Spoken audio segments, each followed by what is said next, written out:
Hey, it's Ben Ingram from the Atlanta Braves Radio Network, and it's once again time for you to go riding with the Braves, presented by Chevrolet.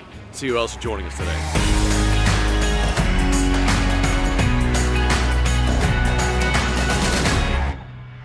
Riding with the Braves, and today we're joined by Spencer Strider in the Chevy Silverado Trail Boss, and this is a great little truck for our little ride today, isn't it? Yeah, not too bad at all. It's pretty nice. Really nice, and thanks as always for doing this, man. I just want to start off with asking you how much fun you're having this year, because this has been, what a ride for you going from this time last year to where you are right now. Yeah, I mean, every day I wake up, I'm in a pretty good mood. There's not much to complain about. Just now that we seem to have found our groove as a team too, we're having a lot of fun, and yeah, we're in a good spot, and it's been a pretty good year so far. Take me back to last year, because you start off in A-ball and you start hitting every rung of the ladder on the way. What were your goals? And I'm guessing you exceeded your goals, given that you made it to the big leagues by the end of the season. And what was that ride like for you altogether last year? Yeah, I definitely came into spring training expecting a lot of myself, and was trying to do a lot, and got a little ahead of myself, and then the player development staff sort of sat me down and said, hey, let's focus on your strengths, get back to what you're good at, and just take this one step at a time. And so, they said, you're going to go to low A and just work on the little things, and we'll start there and see what happens. And that was good. It sort of focused me and let me relax a little bit. Everything just kind of took off. I feel like that was such a cool approach. I was having a conversation with Paul Davis at spring training, Braves pitching coordinator of the minor leagues. And he was telling me that he just wanted you to start off just throwing your fastball, just get back to the basics. And like you mentioned, that relaxed you.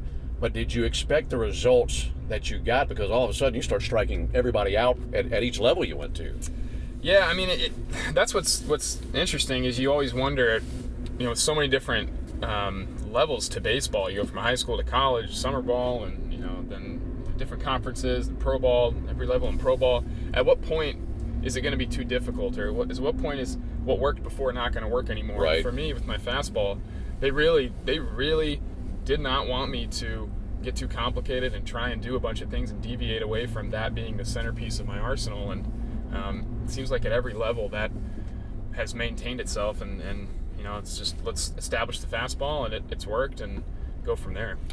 When did you know, and I'm guessing this is many years ago, when did you know you could throw hard?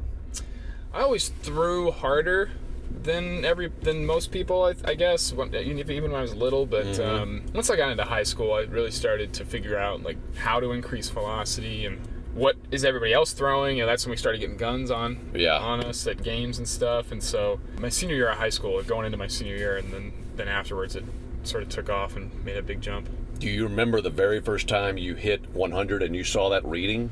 It was in low A last year. It was our first game in Augusta. It was like the third inning, and I had 2 strikes on a guy, and there's 2 outs in the inning. I was like, all right, I'm going to throw this as hard as I can. And I turned around to our shortstop, and I said, all right, here it comes.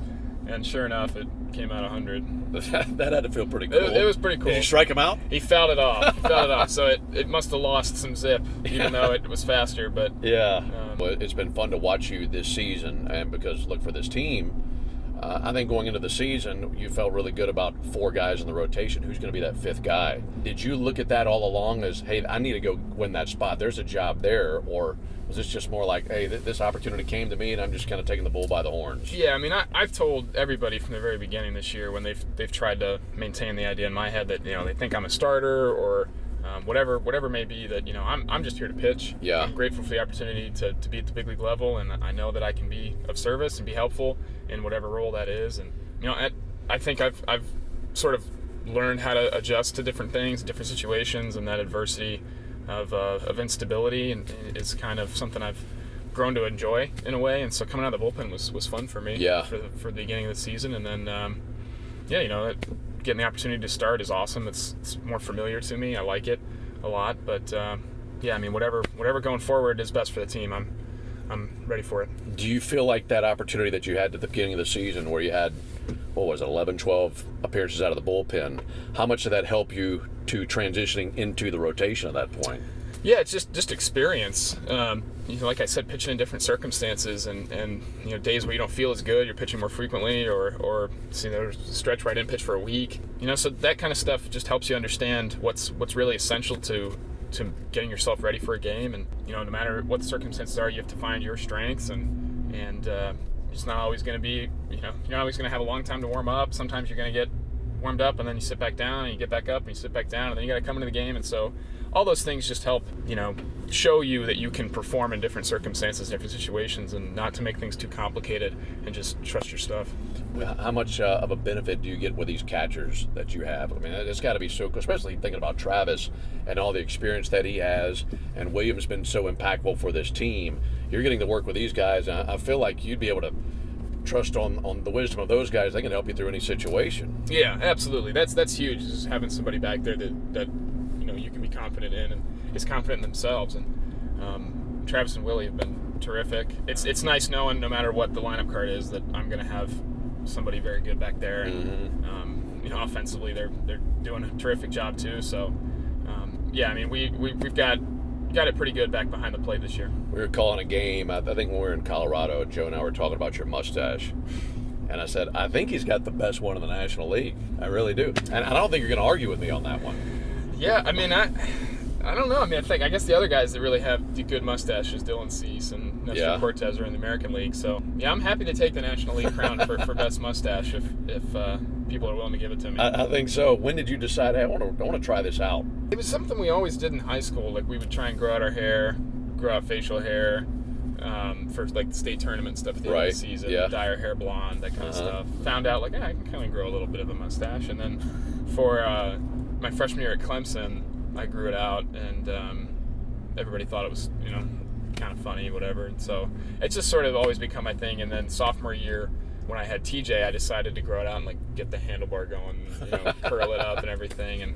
And I look like I'm 12 years old without any facial hair, so there's a necessity as well. Right. Well, the funny thing is, a guy deciding to do that's one thing.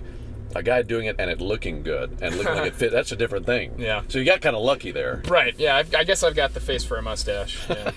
Yeah. Well, another thing that's interesting about you're, 23? Mm-hmm. And you come out to Led Zeppelin. Yeah. I was like, no, wait a second here. Usually guys that are 23 are coming out to something that came out last week. Right. You're coming out to something, I think it's on Led Zeppelin 2. Bring It On Home? Bring It On Home, yeah. Yeah, great song, first off. What kind of music do you typically listen to? That's an interesting question. I mean, it varies for sure. That song I've always had as, like, when I make it to the big leagues, that's going to be my walkout song. Yeah. So, it just kind of stuck out to you? Yeah, ever since I was little. So, yeah, that was cool, just getting to hear that for the first time in a big league stadium. But, yeah, I mean, my music tastes are pretty varying.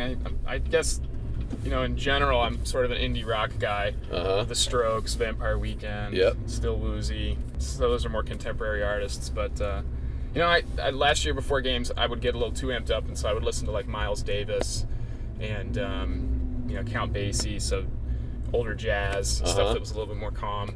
I like that music as well, so big music fan for sure. That's really cool because, people who speak music, I guess, they'll use it and they'll have a certain attitude that can be applied with different genres of music. And I guess you kind of bring that into pitching and kind of letting that set a tone for you for the day in your mind. Yeah, definitely. It's, in college I would listen to, trying to embrace that, pitching once a week, and then it was just that, that day, I would listen to, like, rap or something that was a little bit more engaging. Right. But then in pro ball, like, I found myself just sometimes things running away from me, and trying to maintain my emotion. Like, I got the whole day to plan this, to think about this and keep the stomach a little calm. And so just sort of fell onto jazz. And then right now, it's kind of funny. The clubhouse knows my start day as Strokes Day because we only listen to the Strokes. Okay. Yeah. So that's for however long before everybody goes and takes the field, or when I start warming up, like 2 hours before the game, I turn the Strokes on, and that's all that we listen to. All right. Is it the same playlist every time, or just a different album? Just the full Strokes discography, all 6 albums. That's cool. Yeah. Okay. So it's Strokes Day. Yep. And then do you manicure the mustache the day before? I actually do shave the day before, yeah. Okay. That is, yeah.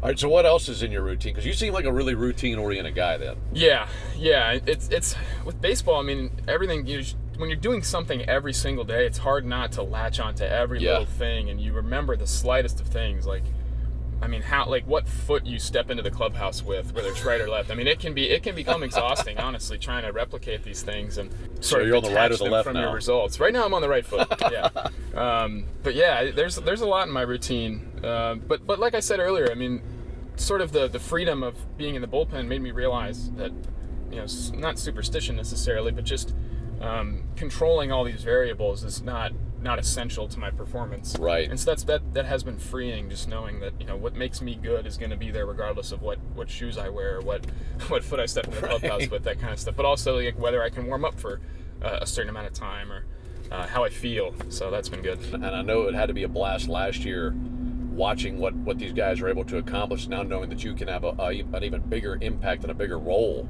for a team that could be right back there again next year. Has got to be extremely motivating for you. Yeah, absolutely. And I think that's been helpful as we sort of took a while to figure out what we were doing and turn it on at the beginning of the season. Is just the like I said, the confidence of everybody here, knowing what it's like to go through the whole journey of this thing and come out on top at the very end. There's no panic, there's no urgency. It's just focus on the present moment. Come in today, do our work, do it the right way, focus on what we're good at. Yeah, I mean, it's exciting this year just to see where we are right now. We're in a really good spot, and hopefully things keep going the way they have been. You have a good day on the mound. Who's the first person you like to call after a game? Usually my fiance. Then I've got a couple of friends that I'll talk to sometimes that I played with for a long time that they watch every game, and we're sort of at the same time, fast. Like, beyond being a player, I'm also a fan of the game, and right. So it's just fun to experience things that I've watched and thought about my entire life from the first person. And so I've got a good group of friends that we're all very interested in. And so sometimes I'll call my friend Jacob or my friend Hudson right away, and we'll talk about the game. They're going to be thrilled that you got a name drop in. They are. They are going to be thrilled. Yeah. Have you and your fiance set a date yet? We have. Yeah, November 12th. So you'll be clear of World Series and all that? Hopefully, yeah. That'll be great. How long have you guys been engaged? We got engaged in February, actually, at Clemson. Okay. We went and saw a game for opening weekend, and then did it there at Clemson. And you met her there? No, we met in Knoxville. Okay. Yeah, we went to high school together, and then actually a high school of only 400 people. We didn't meet until our senior year. Yeah, didn't meet her until her senior year. So she was a little too popular for me. I didn't really become interesting until the last little bit. The tables have turned. Yeah, now the tables have turned. She's following me around, but yeah. So that was cool. Clemson was a very special place for us, and it always will be. And it was cool to get to do it there. What's been your favorite ballpark that you've pitched in? I mean, I love pitching at home, but really liked Washington. I went there, saw Steven Strasburg pitch his rookie season when I was a kid, and so that's always been a cool park to me. Max Scherzer, some of the games he had on that mound, it's just another guy I really, really loved growing up, and to pitch there was pretty neat. Really liked Milwaukee, oddly enough. It was indoor stadium, but cool place and good city. So everywhere we've gone so far, I've really enjoyed. Well, dude, this has been fun to visit with you. I know that this much, whenever you're starting now, it's going to be Strokes on the playlist for lots of fans now. Yep. As we get amped up for Spencer Strider Day. Absolutely. Strokes Day. Absolutely. Yep. Thanks so much for joining us, man. Absolutely. Thank you.